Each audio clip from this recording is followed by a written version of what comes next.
ntabwo dushobora kuba twaravuye iriya ngo tugeze turi mu Minembwe. Uvira nayo akanya kariko kose nuko tugihanganye na politike z'amahanga twubaha, wajya kumva nayo bayotombe ni segonda hariya ho nani sasu nubwo bavuze induru yavamo. Kisekedi na muhirwa afite kuzongera kugaruka, byo ndabizi kandi ndanabihamye.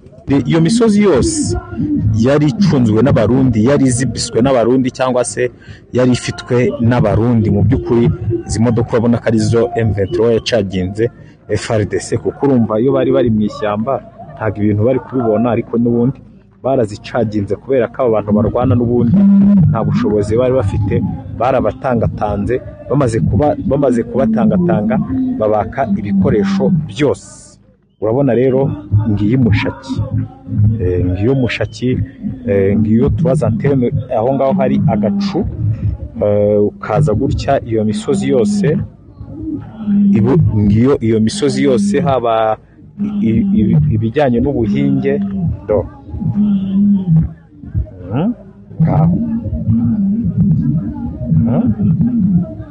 ngaho rwose. Mushaki ku Mushaki cyangwa hari habi cyane. Yego, tariki 29 ukwezi kwa 10 2025 turi kumwe na administrateri wa Masisi, turi ku Mushaki. Ni kubera iki turi ku Mushaki abaye iki? Turi ku Mushaki kuri iyi tariki twaje kuganira n'abaturage bacu. Igihe cyose n'ibisanzwe umuyobozi wa teritwari ngomba kumenya amakuru y'abaturage banjye, ariko si nibyo byonyine ngo nukuganira nabo gusa. Dukeneye kumenya ibibazo ibyo bifuza, dukeneye n'abasirikare twari turi no mu rwego rwa recruitment. Hari abantu bari hanze ubundi muri uru rugamba Mushaki buziki wumvaga ngo antene ya Mushaki, ariko hawe umuntu habaye mu magambo make wababwira iki kuri Mushaki? Mushaki ni amateka. Mushaki rero iyo nibwira abantu batayizi bumva Mushaki bakumva ari ibintu bisanzwe, ariko Mushaki si ibintu bisanzwe, ntabwo ari ahantu hasanzwe. Iyo wafashe Mushaki buriya amahirwe ya Goma ari nayo. Iyo wafashe Mushaki uri inzira za Rubaya buri uzifunze na Masisi na Ngungu, buriya Mushaki ni amateka yaha. Rero kubera ayo mateka na Kisekedi twarwanaga nawe arahazi. Hano yari yarahakaniye cyane, yari yashyize ibirindiro bikomeye. Hano habaga defense z'abarundi, hari wagi madore na amura y'abawagi na yabagaha, aho babikaga ibikoresho bya gisirikare n'amadrone yabo ari yaboherezaga mu birere. Antene ya Mushaki iyo mwumva dore ngiriya, iyi misozi yose urabona ni imisozi miremire igenda ikikiza umujyi wa Goma. Rero Mushaki ni ahantu hafite amateka cyane, ni ahantu habaye ikintu cyitwa sinanayita n'intambara gusa, ahubwo hari mu hantu hababaje leta ya Kongo, leta ya Kisekedi, kuko bahataye amakompora menshi. Ubu ni ahantu aho hose dukandagiye nta na hamwe hataguye kompora. Rero Mushaki ni ahantu h'amateka. Yego, noneho nyuma y'intambara ubu abaturage babayeho bati? Ngira ngo abaturage bafite isuku ba mbere ni Mushaki, bababonye barakeye baramesa, ntabwo wamesa utariye. Rero baba bariye. Mushaki iyi ngiyi yari izwiho inzara, babona izengurutswe n'ibikuyu by'abakire. Aha ngaha ni kwa Mwanza, hano ni kwa igikuyu cya ni Karinda, uriya ni kwa Bizima, kwa Bamwanga Cucu. Urumva n'abakire gusa, ntabwo bahingaga.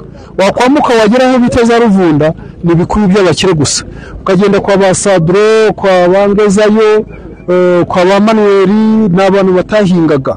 Rero ahantu badahinga haba inzara. Mushaki yarizwi ikintu cyitwa inzara. Abaturage nta mirimo bagiraga. Buriya abaturage ubona hano Mushaki usibye agaparisera atuyemo, ariko ntabwo wamubaza umurimo wo guhinga ngo arawugire, kubera guturana n'abakire habaga inzara cyane. Ariko ubu tuvugana politike ya M23 yarabihinduye. Bari abanyabikuyu twabategetse kujya bafataho pariti bagakodesha abaturage bagahinga. Ubu hano ibirayi bijya no muri Amerika na Canada no za Dubai bituruka ku Mushaki. Rero Mushaki ni ahantu h'amateka. Ikintu cyitwa inzara byose byarashize, ubuzima bumeze neza, sekirite yo amakompera yavuze aha ngira ngo niyo twagereranya n'umutekano uraha, hari umutekano ukabije urenze no muri Amerika, ariko nabo nta umutekano bagira, njye mbona habayo n'abajura, ariko hano nta n'umujura uhaba. Bwana Administrateri, mu gihe mwatanze mwavuze ku kibazo cyo kubaka inzu za kijyambere, tubwire ni ukubera iki?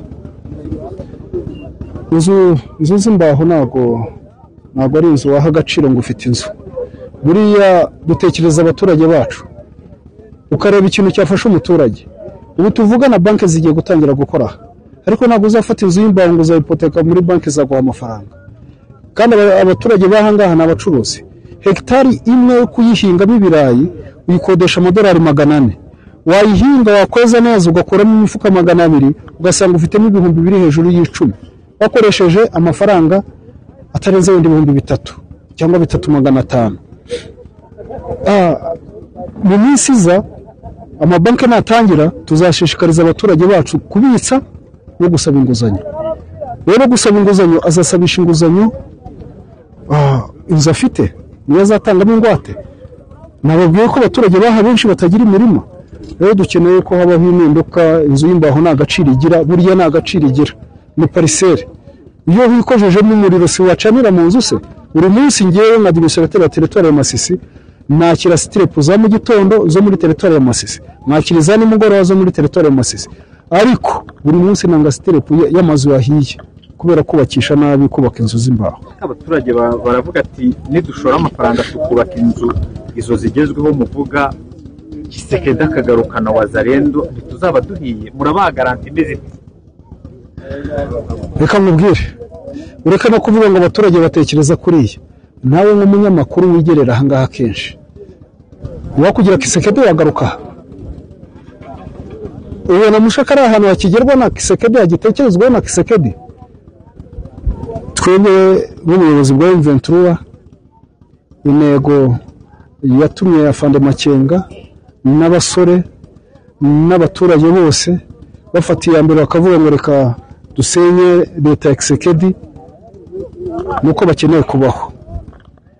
Rero ntago wabaho ahangaha uri kumwe na Kisekedi. N'inzu zasenywa ahangaha nyinshi niwe, n'amashuri y'abana nayahari kubera Kisekedi ubwo yarayisenyeye. Rero ntago Kisekedi azigera agaruka, ibyo byo n'abanyaburayi barabizi. Ntago dushobora kuba twaravuye iriya ngo tugeze turi mu Minembwe. Uvira nayo kanye kariko kose nuko tugihanganye na politike z'amahanga twubaha, wajya kumva nayo bayitombe mu segonda hariyaho nani sasu nubwo bavuze induru yavamo. Kisekedi nta muhirwe afite kuzongera kugaruka, ibyo byo ndabizi kandi ndanabihamya.